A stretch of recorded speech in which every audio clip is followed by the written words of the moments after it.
Adult Sunday School leader, just to show you what kind of a busy week I'm having. I'm taking a few minutes and recording this while I'm sitting in my pickup, waiting to go someplace. So hope you're having a great week so far. I'm sure you've heard the phrase that no good deed goes unpunished. Well, we're going to look at Jeremiah and how that's true with him this week. So remember, we're in our unit that's entitled God Is. We're in the last session of this unit. It's entitled Our Righteousness. And the point of the lesson is that because God is righteous, he will ultimately make all things right. Well, probably a good place to begin here is to define righteousness or righteous. And of course, that is the quality of being right or just. Kind of makes sense, doesn't it? Well, are we righteous? Depends if we're a believer or not, I guess, doesn't it? What about our own self-generated righteousness? How does God look at that? Isaiah 64:6 tells us that our righteousness is like filthy rags.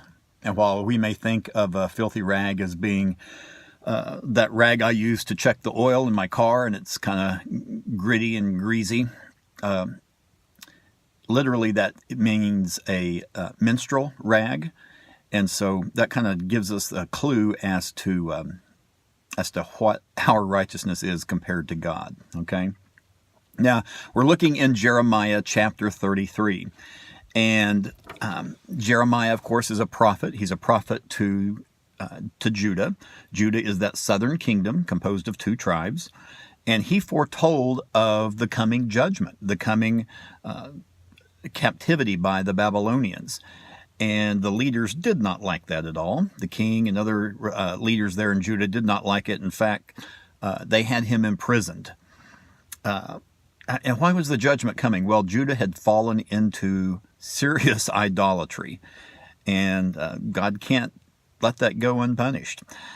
And so they imprisoned the messenger. They threw Jeremiah into prison. And there you go.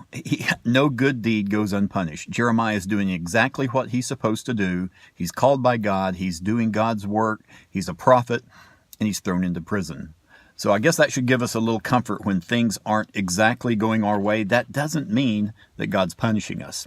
That could be that we are being punished by other people, but it's not necessarily from God. Okay?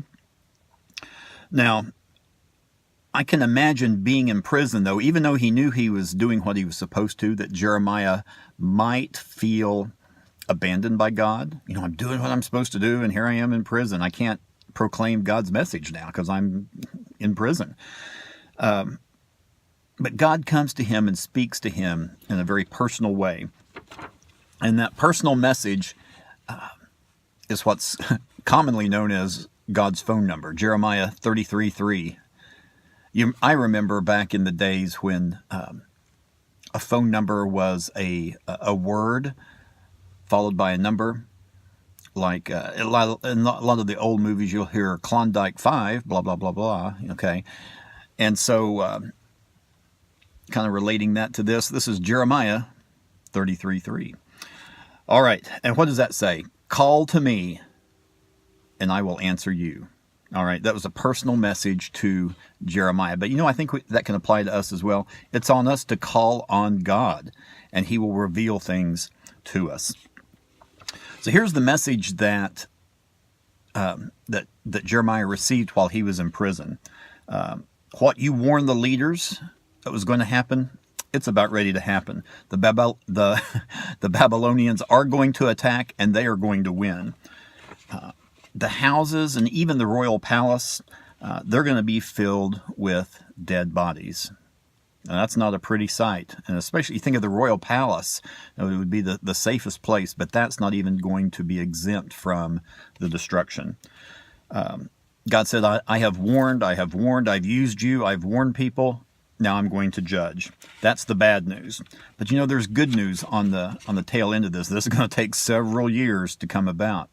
But the good news is that God is going to heal, he's going to restore, he's going to forgive the sins of Judah. And yes, they're going to go into captivity, but he said he will deliver them. remember, he said, I made this promise. I made this promise that a righteous, there's that word, a righteous branch is going to come from David's line. And he's going to do what is right and what is just. That goes back to our definition, doesn't it? Who is this? This, of course, is Jesus. He's not going to completely obliterate Judah because there's a promise that this Messiah is going to come from David's line. So he can't wipe them out completely. He's going to punish them. He's going to forgive and restore them. And then Jesus will come through that line of David. And Jerusalem will be renamed the Lord our righteous Savior, which is Jehovah Sidkenu, something like that. Anyway, if you're keeping up with those Jehovah names, that's it. So here's something to think about. Even though things may look bad now, even hopeless, God is going to restore and redeem. We can look over into the New Testament. We can see a lot of verses, especially in the book of Romans, where Paul talks about righteousness and Christ's righteousness.